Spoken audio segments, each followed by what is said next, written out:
દર્શક મિત્રો, એવું કહેવામાં આવે છે કે મહાકાલની નગરી એટલે કે ઉજ્જૈન નગરી એની માન્યતાઓ ઘણી બધી છે. એવી તપસ્વી નગરી ગણવામાં આવે છે કે જે તપશ્ચર્યાની ભૂમિ છે.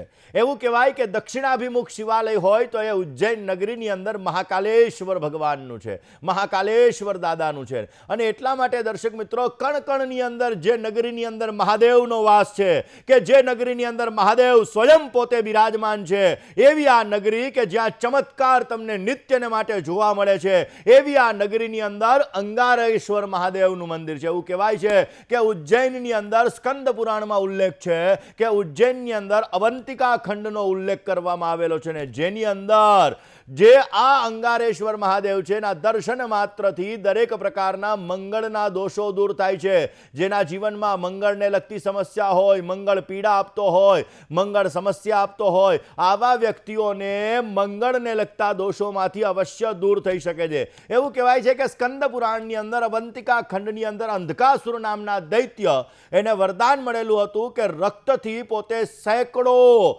હજારો દૈત્યો જન્મ લે છે. અને વરદાન પ્રાપ્ત પછી એ દૈત્ય ખૂબ પ્રકારનો એને વિધ્વંસ મચાવ્યો હતો. કારણ કે ભગવાન શિવ તો ભોળિયાનાથ છે ને, અને ભોળિયાનાથની ભક્તિ કરવાથી ભોળાનાથ પોતે પ્રસન્ન થાય છે ને એટલા માટે તો આ ભોળાનાથની આરાધના કરી અને દેવે પોતે વરદાન પ્રાપ્ત કર્યું. ત્યારબાદ શંકર ભગવાન પોતે અંધકાસુર સાથે પોતે યુદ્ધ કરે છે અને એ યુદ્ધ કરી અને એ જગ્યાએ જે મંગળ એટલે કે લાલ કલરનો કલર ગણવામાં આવે છે, એ મંગળ એનું નિર્માણ થાય છે અને ત્યારબાદ જીવનની અંદર આ મંગળ ગ્રહની ઉત્પત્તિ તે જગ્યાએ થાય છે. એટલા માટે એવું કહેવામાં આવે છે કે મંગળ એ પૃથ્વીનો પુત્ર કીધેલો છે. મંગળ એ જીવનની અંદર આપણું અસ્તિત્વ છે. મંગળ એ અંગારક છે. ગ્રહોના સેનાપતિ તરીકે મંગળ ગ્રહને ઓળખવામાં આવે છે. તમારી કુંડલીની અંદર જો મંગળ સારો હશે તો તમારું કોન્ફિડન્સ લેવલ સારું હશે, તમારા જીવનની અંદર તમને સારો લાભ મળી શકશે. પરંતુ જો મંગળ તમારો ખરાબ હશે તો તમને કોન્ફિડન્સને લગતી સમસ્યા સર્જાશે, તમારા જીવનની અંદર કર્જને લગતી સમસ્યા સર્જાશે, દાંપત્ય જીવનમાં છૂટાછેડાને લગતી સમસ્યા સર્જાશે, તમારા જીવનની અંદર ડગલે ને પગલે સંઘર્ષનું પ્રમાણ વધારે પડતું ઉત્પન્ન થશે, કોર્ટ કચેરીને લગતી સમસ્યાઓ પણ તમને એના લીધે સર્જાશે, એક્સિડન્ટને લગતી સમસ્યાઓ પણ તમને એના લીધે સર્જાશે. જેને વારંવાર મિસડિલિવરી થાય તો એમાં પણ મંગળ ગ્રહનો પ્રભાવ વિશેષ માત્રામાં ગણવામાં આવે છે. જે લેડીઝને ગાયનેક સંબંધી સમસ્યા હોય એમાં પણ મંગળ ગ્રહનો સંબંધ વિશેષ માત્રામાં ગણવામાં આવે છે. તમે કાર લઈને જતા હોય અને કાર તમારી વારંવાર અથડાય, બાઇક વારંવાર અથડાય, તો પણ સમજી લેવાનું કે મંગળ તમારો દૂષિત છે, મંગળ તમને પીડા આપી રહ્યો છે. દર્શક મિત્રો, એવું કહેવામાં આવે છે કે આ મંગળ ગ્રહ ઉજ્જૈનની અંદર જો આ મંગલેશ્વર મહાદેવ અને ખાસ કરીને ઉજ્જૈનના મહાકાલના દર્શન કરવામાં આવે કે જે મહાકાલ એને ભસ્મની આરતી રોજ સવારના પોરમાં થાય અને એ ભસ્મ આરતીના દિવ્ય દર્શન કરવાથી પણ આપણી મનોકામનાઓ પૂર્ણ થતી હોય છે. તો દર્શક મિત્રો, આ વરદાન પ્રાપ્તિ માટે ભગવાન શિવની આરાધના કરી અને તમે તમારા મંગળ દોષને દૂર કરી શકો છો. દર્શક મિત્રો, મંગળ મહારાજ કે જે મંગળ મહારાજની ઉપાસના કરવાથી, જે મંગળ મહારાજની પૂજા કરવાથી ને જે મંગલેશ્વર મહાદેવની આરાધના કરવાથી આપણા દરેક પ્રકારના કાર્યો સિદ્ધ થાય છે. તમારી કુંડલીમાં 1, 4, 7, 8, 12 આ સ્થાનની અંદર મંગળ છે તો મંગળ દોષ છે. તમારી કુંડલીની અંદર કર્ક રાશિમાં મંગળ બિરાજમાન છે તો મંગળ નીચનો છે એટલે કે તમને તકલીફ આપી રહ્યો છે. મંગળ સૂર્યની સાથે છે તો અંગારક યોગનું સર્જન કરે છે. મંગળ રાહુની સાથે છે તો પણ તમને પીડા આપી રહ્યો છે. તો સમજી લેવાનું કે મંગળને લગતી તમારી પીડા છે. તમારું લગ્ન જીવન બગડી રહ્યું છે, દાંપત્ય જીવન સમસ્યામાં છે, લગ્ન થવામાં તમારે તકલીફ થઈ રહી છે અને એમાં પણ ચોઇસ પ્રોબ્લેમ થઈ રહ્યો છે, તો અવશ્ય ઉપાયો કરવાથી તમને એમાં રાહત મળી શકે.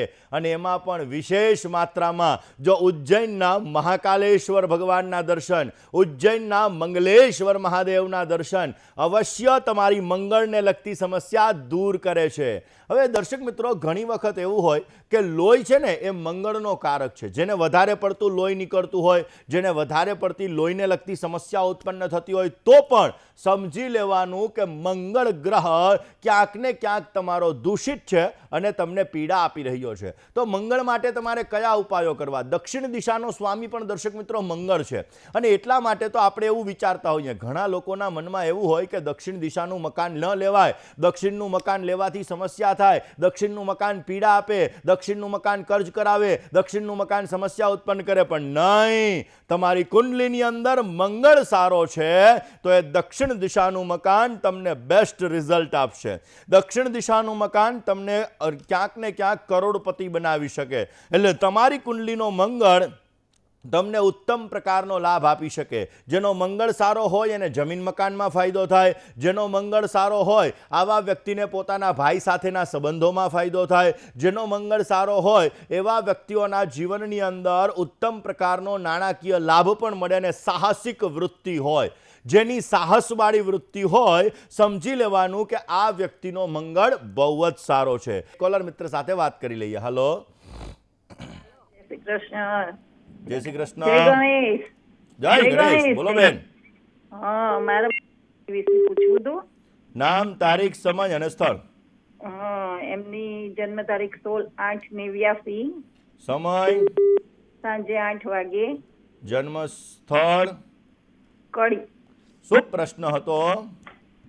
એમના ગવર્મેન્ટમાં પેલું એપ્રેન્ટિસ કરેલું છે રેલવેમાં, એમાં એમને લાગશે કે નહીં, અને એમને બહુ કષ્ટ, આમ પેલું નોકરીમાં બદલ કરવી પડે ને એવું બધું થાય છે અત્યારે. બેન, પહેલા સ્થાનમાં રાહુ છે. જેની કુંડલીમાં પહેલે રાહુ હોય આવા વ્યક્તિને જીવનમાં અપડાઉન ઘણું બધું આવે.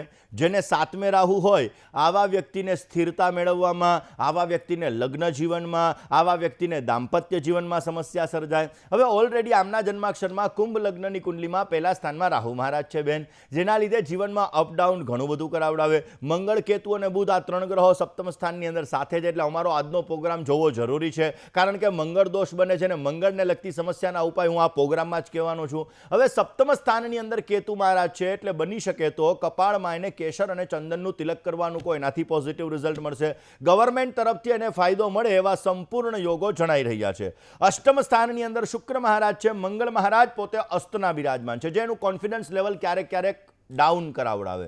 હવે કોન્ફિડન્સ માણસનું જ્યારે ડાઉન થાય ને, માણસ હિંમત જ્યારે હારી જાય ને, ત્યારે એના જીવનમાં સમસ્યા સર્જાય. કારણ કે હિંમત જીવનમાં ક્યારેય ન હારવી જોઈએ.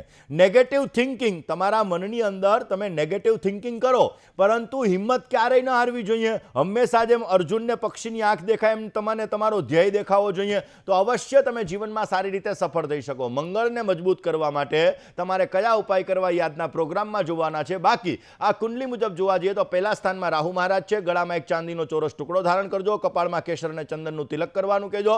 બની શકે ત્યાં સુધી 43 ડેઝ 43 દિવસ સુધી ધર્મસ્થાનમાં 4 કેળાનું દાન કરજો.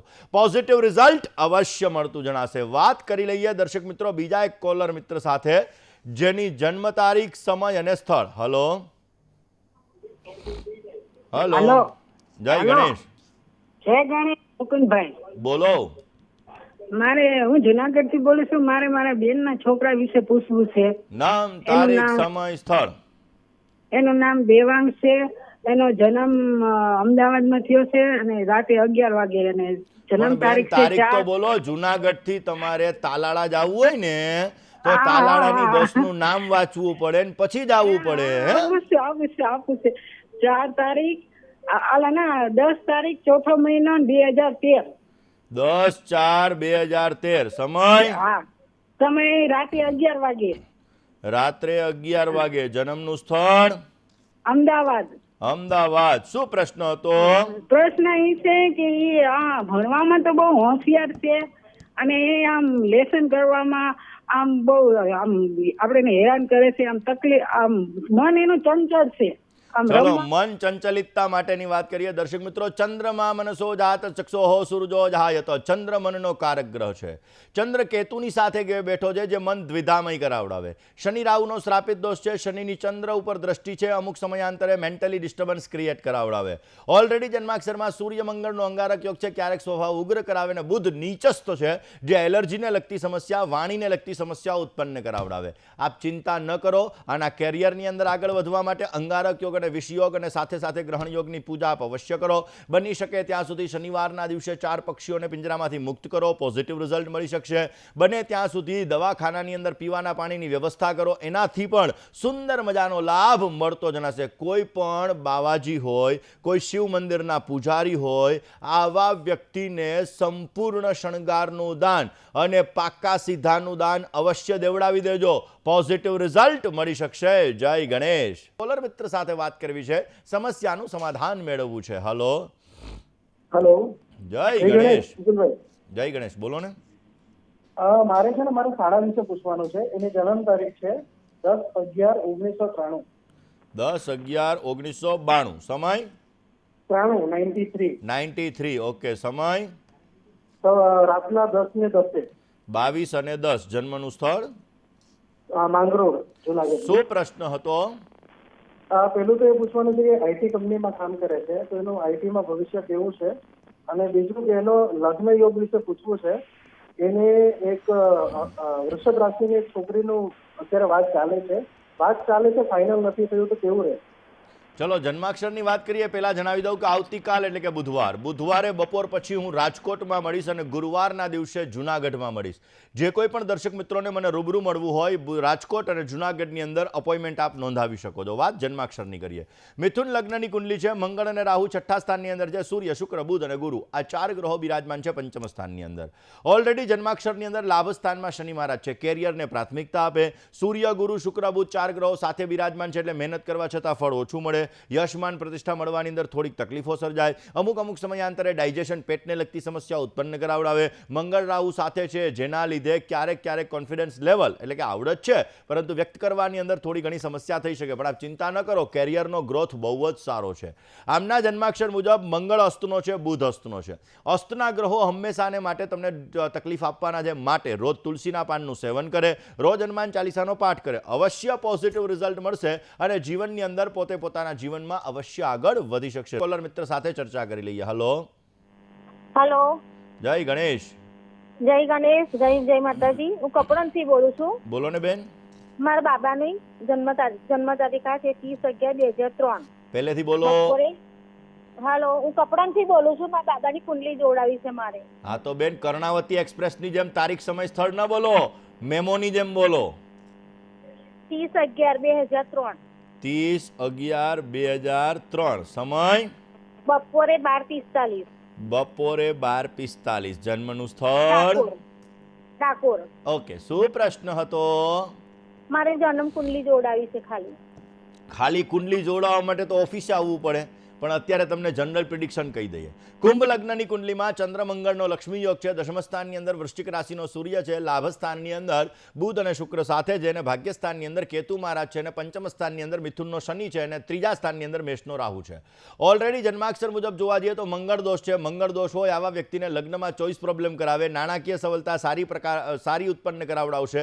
પંચમાધિપતિ લાભસ્થાનની અંદર છે, એટલે બુદ્ધિ ક્ષમતા સારી રહેશે, અભ્યાસની અંદર આગળ વધી શકશે. પરંતુ અમુક સમયાંતરે પોતાના કાર્યોની અંદર રૂકાવટ આવશે. એના માટેના ઉપાયો તમારે અવશ્ય કરાવી લેવા, તમારા માટે હિતાવહ રહેશે. કોલર મિત્ર સાથે વાત કરવી છે, સમસ્યાનું સમાધાન કરવું છે. હલો. જય ગણેશ. મારા ભાઈ માટે પૂછવું હતું. નામ, તારીખ, સમય અને સ્થળ. એનું નામ પાર્થરાજ છે. જન્મ તારીખ 29/10/2005. 29/10/2005. સમય સાંજે 4:45. 16:45. જન્મનું સ્થળ અમદાવાદ. શું પ્રશ્ન હતો બેન? એને વ્યવસાય કરવો કે નોકરી કરી, આને ખુદને ખબર નથી પડતી. પહેલા સ્થાનમાં રાહુ છે, કોઈની નીચે કામ કરવું તો ગમતું નથી. એમના જન્માક્ષરમાં મંગળ મહારાજ સ્વગૃહી છે, સૂર્ય ઉપર દ્રષ્ટિ કરે છે. અમુક સમયાંતરે મગજ ઉગ્ર થઈ જાય, વળી પાછો શાંત થઈ જાય. ભાગ્યસ્થાનમાં વૃશ્ચિક રાશિના બુધ અને શુક્ર બિરાજમાન છે, અને બુધ ભાગ્યાધિપતિ ઓલરેડી ધનસ્થાનની અંદર છે, જેના લીધે સ્વતંત્ર વ્યવસાયથી એને સારો લાભ મળતો જણાશે. કર્કનો શનિ છે. અમુક સમય આનો માઇન્ડ કન્ફ્યુઝ થઈ જાય, મેન્ટલી ડિસ્ટર્બન્સ ક્રિએટ થાય. પ્રદોષની પૂજા અવશ્ય નિત્યને માટે કરે, પોઝિટિવ રિઝલ્ટ મળશે. 800 ગ્રામ ચણાની દાળ 8 ગુરુવાર સુધી ધર્મસ્થાનમાં દાન આપે, એનાથી પણ સારો લાભ મળશે. ચંદ્રકેતુના ગ્રહણ યોગની પૂજા કોઈ પણ ભૂદેવ પાસે કરાવડાવી લે, અવશ્ય સારું રિઝલ્ટ મળતું જણાશે. કોલર મિત્ર સાથે વાત કરીએ, સમસ્યાનું સમાધાન મેળવવા પ્રયત્ન કરીએ. હલો હા, જય ગણેશ. જય ગણેશ. પાવાગઢથી બોલું શૈલેષભાઈ. બોલો ને શૈલેષભાઈ. મારી દીકરીના મનીષાબેન, જન્મ તારીખ 17/7/2007. 17/7/2007 ને? 7/7. ઓકે. જન્મ સમય? સવારના 5:30, 5:30. જન્મ સ્થળ? જન્મસ્થળ આથમણા. આથમણા. શું પ્રશ્ન હતો? અને 12માં કોમર્સ છે અને આગળ અભ્યાસ એનો કેવો રહેશે? અભ્યાસમાં ચલો જન્માક્ષરની વાત કરીએ. ઓલરેડી આમના જન્માક્ષર મુજબ જોવા જઈએ તો હંમેશા ગુરુ છે ને દર્શક મિત્રો, એ વિદ્યા અભ્યાસનો કારક ગ્રહ છે. ગુરુ મહારાજ 6ઠ્ઠા સ્થાનની અંદર બિરાજમાન છે. ચંદ્ર શનિનો વિષયોગ છે. બુદ્ધિ તો સારી છે, પરંતુ અમુક સમયાંતરે ઇમોશનલ એટેચમેન્ટ, લાગણીશીલ સ્વભાવ અને ક્યારેક ઇતર એક્ટિવિટીઝની અંદર માઇન્ડ ડાયવર્ટ, ક્યારેક મેન્ટલી ડિસ્ટર્બન્સ, એના લીધે થોડી ઘણી અભ્યાસમાં એને રૂકાવટ આવી શકે. બાકી ટેન્શન ના લો. દીકરી બહુ ઇન્ટેલિજન્ટ છે, બહુ હોશિયાર છે, બુદ્ધ સ્વગૃહી છે, બુદ્ધિ ક્ષમતા એની બહુ જ સારી છે. અવશ્ય આપ એને આગળ વધારી શકો. ફાઇનાન્સને લગતા ક્ષેત્રની અંદર, બેન્કિંગને લગતા ક્ષેત્રની અંદર એમને લેણાદેણી બહુ જ સારી બની રહી છે. વિષયોગની પૂજા કરાવી લેજો, જેથી મેન્ટલી ડિસ્ટર્બન્સ ઓછું થાય, કાર્યક્ષેત્રની અંદર સફળતા મળે અને ઉત્તમ પ્રકારનો ફાયદો પ્રાપ્ત થતો જણાય.